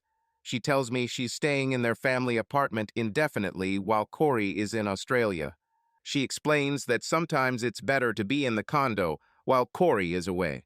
There's a lot of space, but sometimes I start to feel like a foster mother to my little brother and all his dates, she says with a laugh. After a while, I glance across the path and Hillary is looking at me with a slight frown. Maybe it's her turn to be a little jealous. Kiki and I continue talking for another half hour or so. From time to time, I felt the sadness of her life seep out when we moved on to a topic. I tell her how nice it was to talk to her, but it's time for me to go home. As I leave, I receive a short but sweet hug from her. Returning to our table, I don't see Hillary. The ever-observant Clarence notices that I'm looking for her.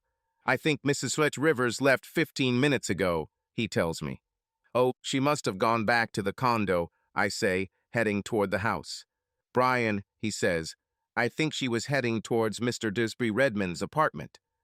And, dear boy, it's none of my business, but while you were on the mainland, they spent a lot of time together, Clarence tells me, with some concern in his eyes. Slowly nodding my head, absorbing this information, I turn to Clarence and give him a brief hug, thanking him. I think he was a little surprised by the hug. I head to our apartment No. 508. My next Mai Tai has more rum than juice, and subsequent ones are mostly rum. It's not even 9 o'clock in the evening, and I'm passing out from alcohol and jet lag. When I wake up, it's already 2:30 a.m., so it's 5:30 a.m. Pacific time, which is about the time I usually get up. I don't want to wake Hillary, so I go to the spare bedroom. I doze off a bit, but by 6 a.m. I'm up and going for a run along Alley Drive. I have a lot to think about.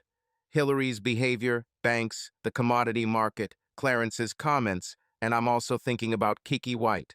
One thing is for sure, Hillary and I will have a very frank conversation about Banks and the future. At the condominium, Hillary drinks her morning coffee. She smiles and asks how my run was. I answer that everything was fine, and then I ask her about last night. What happened last night? I ask. I return to the table, and you were no longer there. Where did you go? I know for a fact that she went to Banks' apartment. I just wasn't in a good mood last night. I just needed a break, she tells me. Well, you weren't here, I say. Where did you go? I ask. You know how it happens sometimes. You just don't want to be at the party. You looked like you were having a good time. I didn't want to ruin your fun, she told me with a short smile. Hillary, for the third time, I say a little more decisively, but still calmly, where did you go? She pauses, looks at me, and then looks down. After about a minute, she says, I went to talk to Banks. I'm trying to stay calm, but I'm starting to get a little angry. I tell her, so your husband has been away for almost 2 weeks, and you end up spending time with Banks. When I returned home, you were out of the game, she tells me. Now I'm furious. She avoids my questions, and her relationship with Banks is too close. It destroyed our marriage. I need to find out the truth about what's going on. When I sharply ask her about her relationship with Banks, she finally says this. He advises me. He really understands me. He shows me how to experience more things and live a fuller life. When I'm with him, I'm calm. My stress evaporates and I can physically relax. What is this asshole feeding her? I lose my cool and start screaming and tell her I'm going to talk to him and settle this once and for all. We had a big fight and she left. I decided not to go to Banks' apartment right now. I practice calming exercises. Deep breath, deep breath. At this time, I can't afford to be charged with assault and battery. I'm hanging out at the condo and Hillary doesn't come back. I wouldn't be surprised if Banks has it. Early in the day, I text her saying we need to have a serious conversation. A few hours later, she replies that she will be home at 6 in the evening and is ready to talk. I spent the entire afternoon planning my strategy. It basically boils down to what I was thinking while on the mainland. If she had sex with him, then it's over. If not, we cross him out of our lives. I have another plan for Banks. At 6 o'clock, the doorbell rings. Why is she ringing the doorbell? When I open it, I see Hillary, and next to her is Banks. He looks at me with a calm and smug expression on his face. My temper flares, and I quickly move on to calming exercises for several reasons, including to avoid hitting him. What is he doing here? I ask. Hillary looks at me with an expression of patience. Banks and I have a lot to tell you, and it will be better if we discuss everything together. Banks and I want to throw him out, but curiosity about what they are going to say gets the better of my initial impulse. I need to get to the bottom of this. I really need to know what's going on. Okay, I say, why don't you start telling me what's going on? We move into the living room. They are sitting on the sofa facing me. I'm sitting in the only chair. Brian, you know that I've had self-esteem problems all my life, she says. She looks at me, waiting for an answer.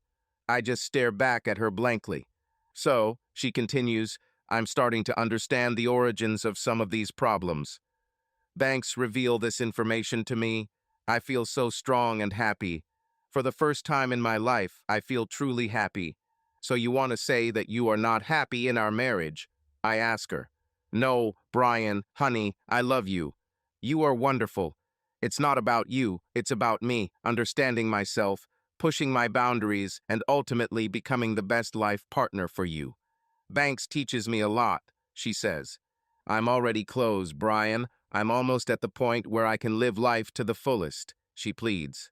On the outside, I am calm, but on the inside, I am more than angry. Her stupidity and his bullshit really turned me on. Deep breath, to make a plan. I sit, calm down, and say nothing.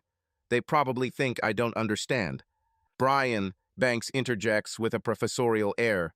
There is a little child inside each of us who seeks acceptance from our parents.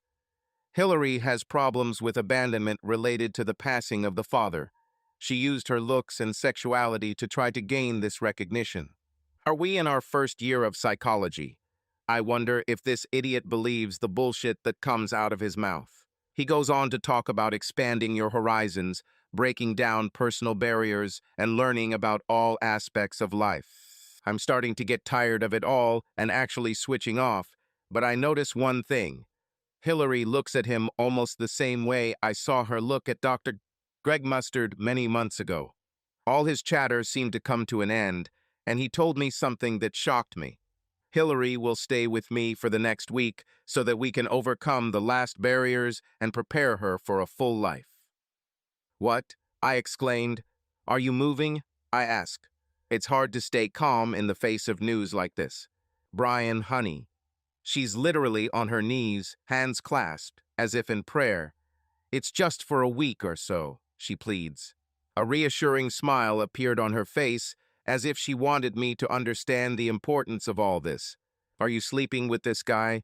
I ask. At this point, I need to put all this crap aside and figure out what's really going on.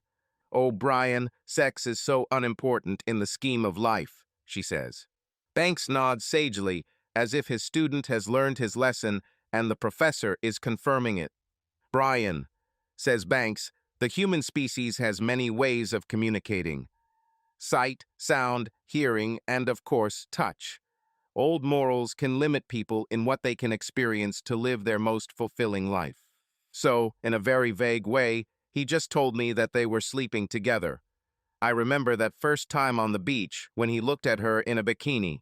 Hillary, I say, I'll give it one last try. Do not do that. You are my wife. We have some problems, but we will get through it.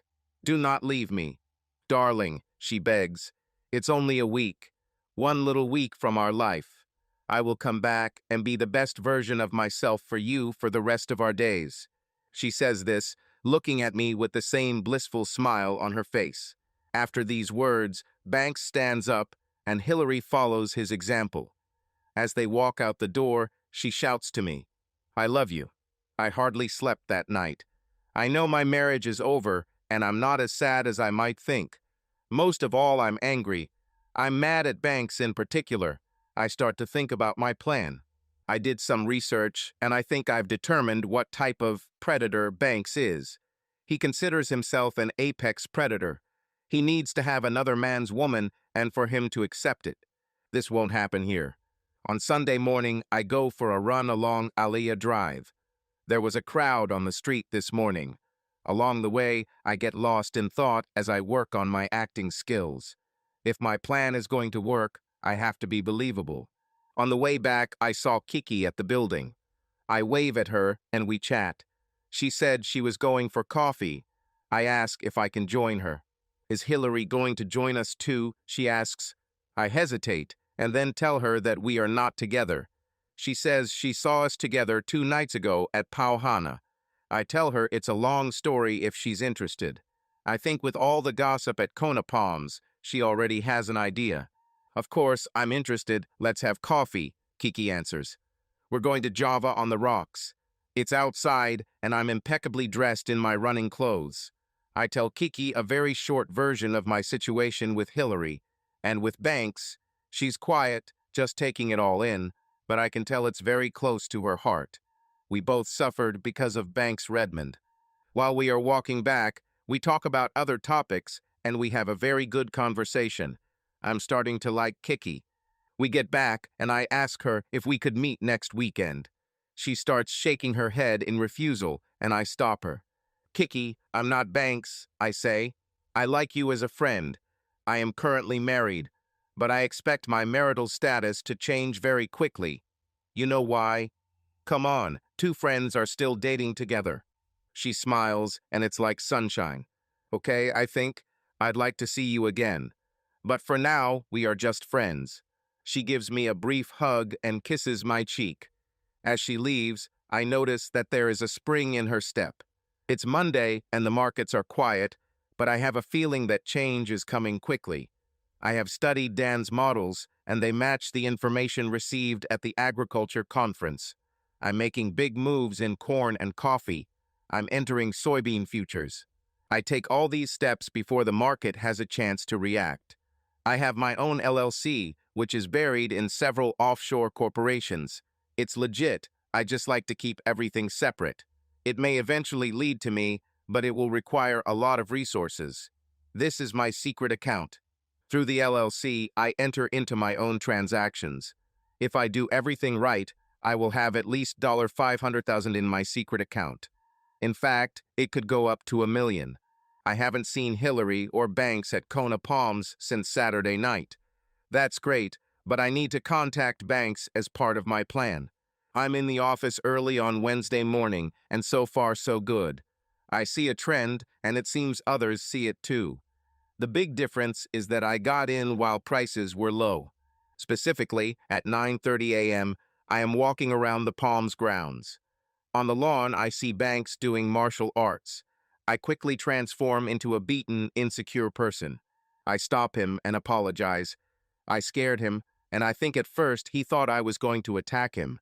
I thanked him for helping Hillary and asked if he and I could talk sometime. Nodding, he agreed that it would be a good idea. Suddenly, as if it had just occurred to me, I told him that I needed one more dive to become certified as a scuba diver. If we could go out, he would instruct me and help support Hillary. I asked him not to tell Hillary anything about us getting together. I don't want to distract her from the work you and she are doing together. I tell him this with a frank and serious expression on my face, frowning. We agreed to meet at the port on Thursday at 15 Zud. I even hug him when we leave. Thank God this guy has such a big ego. He wants to complete his dominance over me by having me agree for him to have my wife. Works exactly according to my plan. I have an appointment with a divorce lawyer this afternoon. I discussed the situation with my new lawyer, Gerald Chin. He asked me what level of aggression I wanted to approach this matter with. Humiliation with service at her job, restraining order, adultery citation, what would I like to do? I tell him I need to think about this. I ask him to start processing the paperwork. I get up early on Thursday morning. There's a lot to do. First up is a long bike ride north along Aliyah to the Queen K Highway. I return before 10 a.m. I look at the markets and everything seems to be going according to my predicted trend. I'm supposed to meet Banks at the port at 3:00 p.m. After a bit of running around, I found myself there shortly after 2:00 p.m. I carefully unload my gear onto his boat. I'm wearing a cheap Hawaiian shirt with flowers and a big plantation hat. I never wear clothes like this. He appears at 3 o'clock in the afternoon. I act submissive and subservient towards him, trying to play on his ego. We chat casually for a minute as we get settled. "Brian," he begins, "I thought you had inner ear problems that prevented you from diving," he asks. I received another report, and they told me that, most likely, I was sinking too quickly into the depths. It would take me longer to get down to the level of the reef, but I was assured that if I went down slowly, I would be fine. It's complete nonsense, but he bought it. "So tell me," I ask, "how is Hillary doing?" I'm so glad his ego is so inflated. I don't feel any suspicion from him about my actions. He goes on to say that it is evolving. He enrolled her in a program that helps her find herself. She blossoms and her beauty blossoms too. It talks about her overcoming self-doubt and expanding her horizons in all aspects of her life. In fact, he says, once she returns to your bed, you will be very pleased with what she has learned. I am glad to be her instructor, and you will be the recipient of her acquired skills. Hillary is a very sensual woman. It took all my self-control not to hit him at that moment, but I maintain my calm, obsequious attitude. I nod my head, as if everything he said suddenly makes sense. "Thank you," I tell him with a look of awe on my face. He buys it. This inspires him when he talks about his sexual prowess. That sexual self-control is all mental. That if you practice tantric principles, you can become a much better lover. An ordinary man, and he nods in my direction, has no idea what to do with such a beautiful woman as Hillary. First, you have to understand them and peel back all the layers until you know what exactly they want. I have helped many women better understand their own sexuality. As I said before, this is my gift to those I counsel. If the ocean had been a little rougher, I might have chalked up my nausea to seasickness. But no, today the ocean is calm. In life, you will see that people are not much different from the animal world. He continues, there are predators in nature. The same is true with people. Brian, without any false modesty, I will tell you that I am at the top of the food chain. I see what I want and I take it. I am an apex predator. I do my best to act as if every word he says has divine meaning. This is truly disgusting. "Yeah," he proclaims, "we're here. I'm going to lower the anchor and turn off the engine. My scuba gear is in these bags. Get it out and we'll get started," he commands, heading downstairs. It couldn't be better. I grab his short wetsuit and prepare him for the dive. By the time he rises, everything is ready. I'm still tinkering with my gear next to my large travel bag. "Looks like you're packed for the week," he says. I'm just laughing. While putting on his shorty, he notices a specific smell. He sniffs the air and a puzzled expression appears on his face. I look a little to the side, but watch him carefully. He shakes his head as if this is just one of life's little mysteries and walks down the stainless steel stairs into the ocean. Before he goes underwater, I say to Banks, "It will take about 15 minutes before I go down to the reef." "I need to go down slowly," I explained. He waves his hand as if my situation doesn't matter to him. Like this. When Corey used the attractant, he only used half the bottle. I wonder what the reaction will be with a full bottle. The final touch was to raise the dive ladder onto the deck. There was now 3 feet of smooth fiberglass between the ocean and the deck railings. It will be difficult to climb it. I didn't see him again. I waited an hour to launch my little inflatable boat. Even seeing so many sharks made me nervous. Then he headed to the beach. Looking at the beautiful sunset, I dozed off for a minute. I shook myself and ordered myself to move on. The hardest part was done, but there is still a lot to do. So far, the plan has worked perfectly. Behind the breakers, I disconnected the small electric motor and threw it overboard. He sank like a stone. Then I put on my backpack, took out a knife, and cut the inflatable raft. With the ebb and flow of the tides, you never know where the pieces of this raft will wash up. I swam to the shore. The sky was turning dark blue. I came across a field or lava.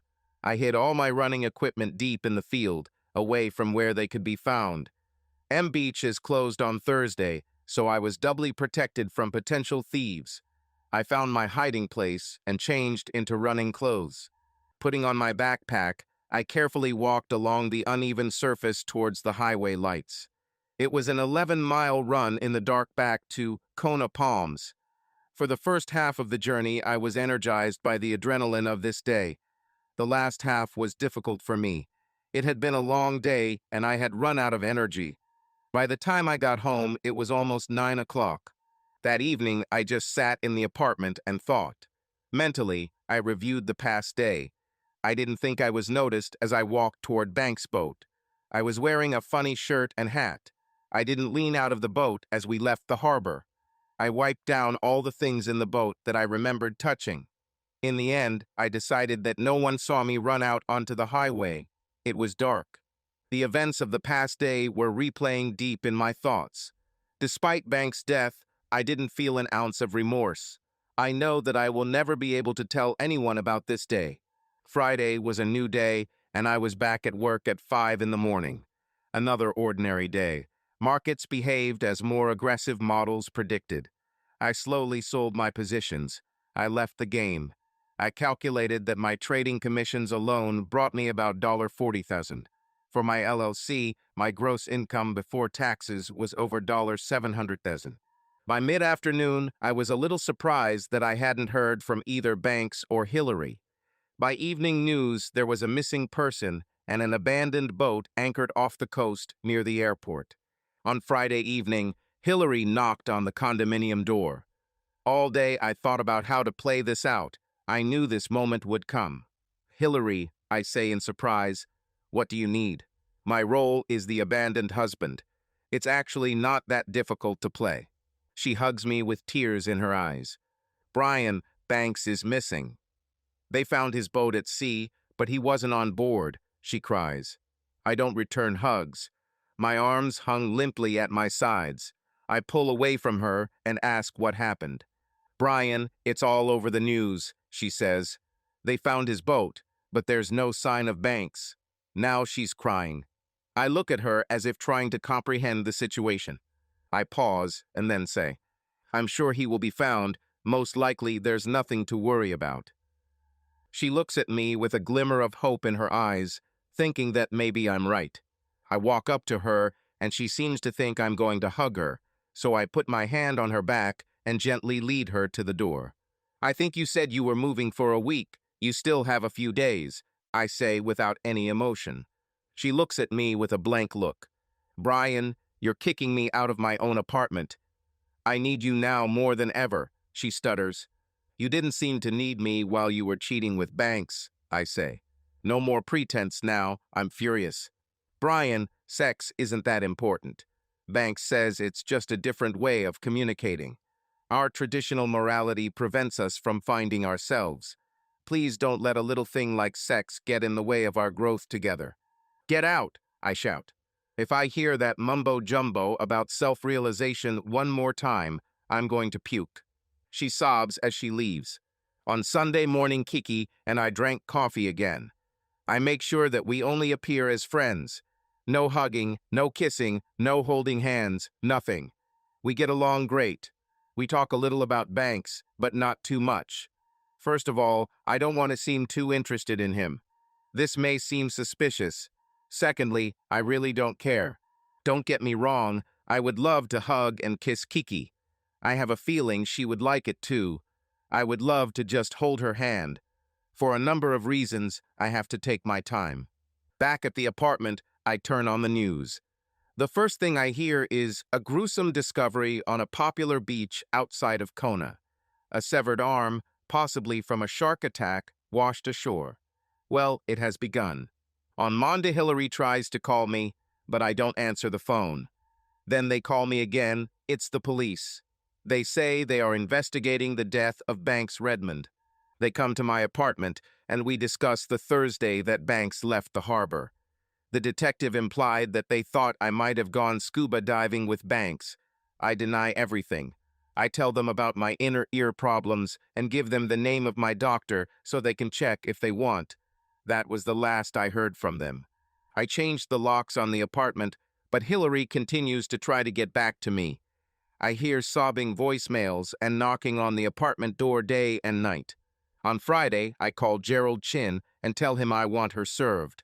I also want to get a restraining order citing that she left me and is committing adultery. He asks when, and I tell him Friday night at Kona Palms on Alii Drive at 7 p.m. Pauhana will be there that evening. It's a low-key event, coming on the heels of news of Banks' gruesome death. They didn't like him. I'm finding out, but in the Palms community, he was one of us. The investigation lasted several days, but due to the lack of any other information, it was declared that it was a shark attack. Both Kiki and Hillary are present at this event. I sit quietly at a small table with Platamy, Clarence, and Lynn. Several times Hillary approaches me, but my friends shut her out. Kiki and I smile and make eye contact a few times, but she knows to stay away for now. Among the flowery shirts, shorts, and a pair of bikinis, the collection includes a short, dapper Asian man in a suit and tie. The group falls silent for a moment and then resumes normal conversation. He walks up to Hillary and says her name. I see her nod, and he hands her a 9x11 envelope. You've been served. With a small, polite bow, he turns and leaves. There is silence at Pauhana, and then Hillary is shaken by sobs. Even I feel a little uneasy. I get up and go to the dark corners of the site before she notices me. In the distance, I hear her sobbing as she calls my name.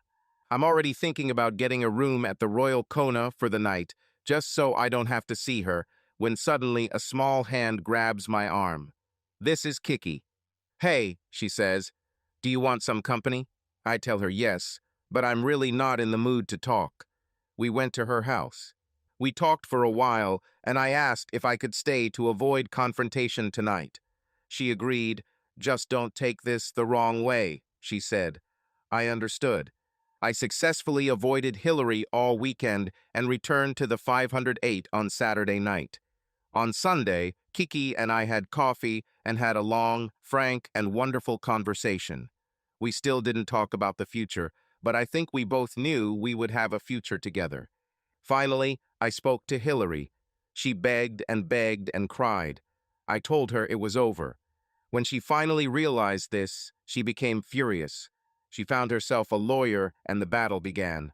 Chin had a staff of investigators and interviewed many people who witnessed Hillary Banks being seduced. One of the residents saw them naked together on Banks' terrace. Clarence visited me on Friday morning. He told me that Chloe, Banks' widow, would arrive on Saturday from the mainland, apparently to get some of Banks' affairs in order. I thought about this news and said, but Hillary is there. Yes, dear boy, I know that. She doesn't know about Miss Davenport's arrival. I thought you should know so you can prepare accordingly. All week I received calls from Hillary, which alternated with anger over the divorce and pleas to leave everything as it was and stay together.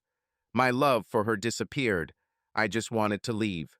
I met with Kiki on Saturday morning to help me develop a plan to end the relationship. At first, she didn't want to agree because of a couple of details, but then she agreed.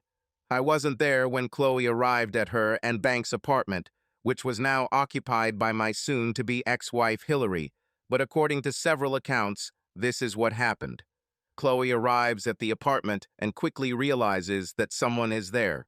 Obviously not Banks. At this moment, Hillary was just taking a bubble bath. Chloe demands to know what the hell Hillary is doing in her apartment. She didn't know or care about Banks, his last girlfriends, or who he slept with. Why are you here? Chloe shouted at Hillary. Hillary stood up and covered herself with a towel, soap suds running down her body. Oh, Chloe, Hillary exclaims, isn't that terrible about Banks? She asked with sadness and pleading in her eyes. No, says Chloe, it's not terrible at all. In fact, this whole shark business is saving me millions. I was just about to divorce this asshole. Hillary looks at Chloe with a blank look. How could she say such a thing about her brilliant mentor?